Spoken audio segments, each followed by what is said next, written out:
93% of self-made millionaires share a secret so explosive, it rewires their brains before sunrise. While the rest of the world hits snooze, they're executing a chemical warfare against mediocrity. This isn't about discipline, it's about hacking cortisol, the stress hormone most people drown in by mid-morning. Here's how it works. At 4:45 in the morning, when neurons fire slower and distractions are extinct, they ambush their prefrontal cortex with cold water, high-intensity exercise, and a 90-second visualization of their most aggressive goals. The result? A dopamine tsunami that locks focus for the next 16 hours. You've heard, early bird gets the worm, but this is biological sabotage. Poor minds cling to sleep's false comfort, ignorant that every minute past 5 a.m. leaks mental clarity. Wealth builders treat dawn like a battlefield, exploiting the brain's plasticity during this neural vacuum. They don't meditate. They don't journal. They incite controlled rage through tactical breathing. 4 seconds in, 7 seconds hold, 8 seconds out. One hedge fund trader I studied completes 3 decision-making drills before 6 a.m., simulating market crashes while sleep-deprived. By 9 a.m., his competitors are still sipping lattes, has already conquered 3 cognitive marathons. The gap isn't effort, it's neurological dominance. But here's what no one admits. This ritual will eviscerate your social life. Relationships crumble when you're wired to exploit every silence. Your family will call you obsessive. Your friends will mock the darkness under your eyes. That's the moral sacrifice. While others dream, you're executing a hostile takeover of your own biology. Now, the critical mistake amateurs make, they try this for 3 days, then quit when exhaustion hits, missing the inflection point where cortisol addiction flips into mastery. Stick with it for 21 days, and your circadian rhythm becomes a sniper rifle. But this is merely the first rule. The second habit is where millionaires plant timed explosives in their schedules, strategies so counterintuitive, they'd make productivity gurus vomit. The second ritual fractures the workday into 2 warring factions, virgin hours and zombie zones. Virgin hours are 90-minute blocks guarded like nuclear codes, where even a single notification earns exile. During these windows, millionaires perform cognitive wet work, solving equations naked of context, drafting legal threats to competitors, rehearsing investor negotiations in dead languages. Zombie zones?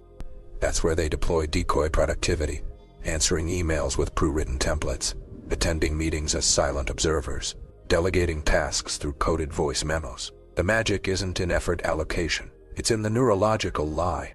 By anchoring their schedule to prison-tier rigidity, waking at 4:45, virgin hour from 5 to 6:30, zombie zone 7 to 8, they trick the brain into believing work is an involuntary reflex. Normal people schedule around life. The wealthy schedule around synaptic decay. A tech CEO I shadowed chunks his day into 13-minute intervals, each dedicated to one primal action. No transitions, no context shifts. At 12 minutes and 59 seconds, he stops mid-sentence. This isn't discipline. It's algorithmic poisoning of the brain's craving for closure. You've been told collaboration breeds innovation. That's a poverty script. Elite performers quarantine creation from communication, treating human interaction as cognitive smallpox. They'll disappear for 3-day solo sprints, emerging with patents while teams gossip about their absence. The contagion isn't distraction. It's the myth of synergy. Here's the hack. For every hour of virgin time, inject 20 minutes of zombie autopilot. Not 5, not 10. This ratio surgically removes the brain's ability to develop resistance to focus. But there's a sacrificial layer. You must train others to fear interrupting you. One entrepreneur I interviewed sends a pre-dawn Slack message, listing his next 16 virgin hours, adding a chilling postscript. Messages during these windows will be archived unread. Emergencies defined as death or 7-figure losses. Ruthless? Yes. But it's this social proof engineering that builds fortress-like boundaries. Now, the trap 90% fall into, they allow zombie zones to bleed into virgin hours. One glance at a news headline, and the brain's now jacked on cortisol, trading strategic depth for crisis porn. The third ritual, it weaponizes misery as a cognitive steroid. A tactic so morally bankrupt, it's been buried by every self-help guru alive. The third ritual is a neural boot camp where millionaires mainline despair to immunize against weakness. 70% of them start mornings with a cocktail of war documentaries, bankruptcy filings, and climate crisis reports, all while choking down unseasoned egg whites. This isn't pessimism, It's semantic violence engineered to harden the amygdala. Your brain's threat detection system adapts to whatever you feed it. Coddle it with affirmations, and it panics at minor setbacks. Batter it with controlled trauma, and it stops recognizing fear as an emergency. A real estate mogul I interviewed spends 30 minutes daily reading eviction notices and tenant lawsuits against her properties. Her rationale: if she can digest fury before breakfast, shareholder meetings feel like playground banter. The trick is timing. Consume chaos during the cortisol spike between 5 and 7 a.m., when the brain's plasticity peaks. Pair each negative input with a protein-heavy meal. The amino acids bind to stress hormones, converting anxiety into actionable aggression. Normal people seek comfort. Elites build calluses through calculated cruelty to their own psyche. But here's the twist they'll never admit.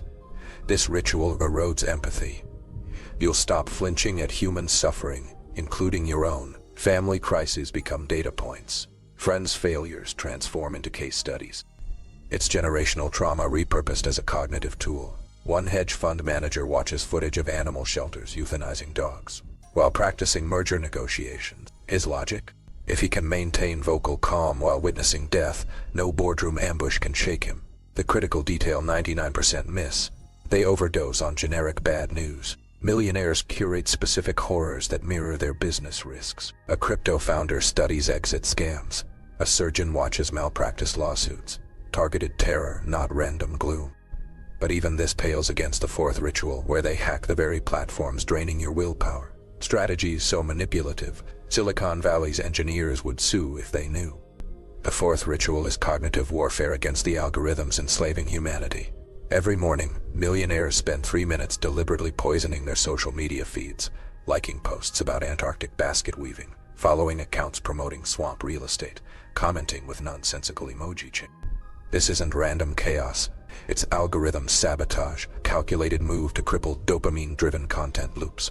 By flooding machine learning models with false data, they transform addictive platforms into sterile tools. One venture capitalist: I studied searches terms like 19th century dental hygiene and volcano insurance to mutate his YouTube recommendations into useless documentaries. The goal? To annihilate infinite scrolls hypnosis. Normal users are tracked. Elites track the trackers. They exploit platforms' thirst for engagement by creating fake personas.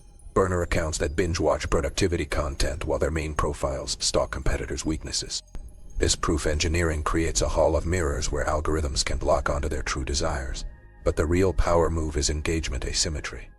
They'll post a vague quote about disruption at 2 a.m., then spend 12 seconds interacting with rivals' content at 11:59 p.m., training bots to associate their activity with psychological cliffhangers. The bandwagon effect reverses here. Instead of chasing trends, they make platforms chase phantom patterns. A biohacker I know schedules dummy Zoom calls titled Crypto Psyop Debrief to corrupt calendar algorithms' understanding of his priorities.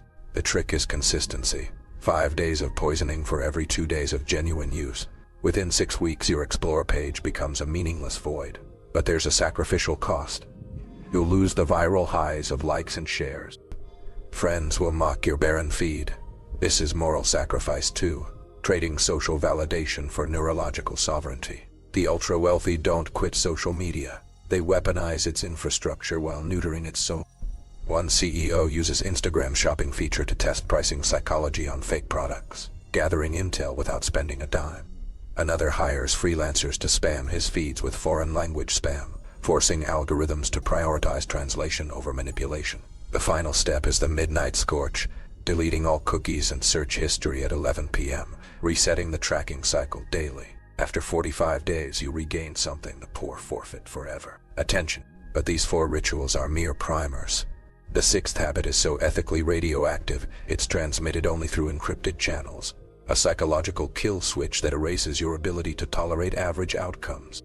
These 4 rituals are child's play compared to what comes next. The remaining 6 protocols operate on a level so psychologically invasive, they rewire your genetic relationship with ambition. But here's the catch: they're trapped behind a firewall of social proof engineering. Why? Because once activated, they delete your capacity for contentment. You'll physically recoil at mediocre meals, shudder at casual conversations, and find small talk akin to swallowing broken glass. One oligarch's daughter described it as becoming allergic to the mundane. This isn't hyperbole. It's synaptic rewiring via scarcity illusion. The fifth ritual involves starving your senses for 72 hours. No music, no art, no flavor. Then flooding them with luxury so extreme, your brain starts associating discomfort with existential failure, but we're skimming the surface. The full system employs semantic violence against complacency. Imagine training yourself to vomit when hearing the phrase work-life balance, or conditioning your pupils to dilate at the sight of spreadsheets. These are documented techniques borrowed from Black Ops interrogation manuals. A Silicon Valley biohacker I consulted microdoses allergens while negotiating deals.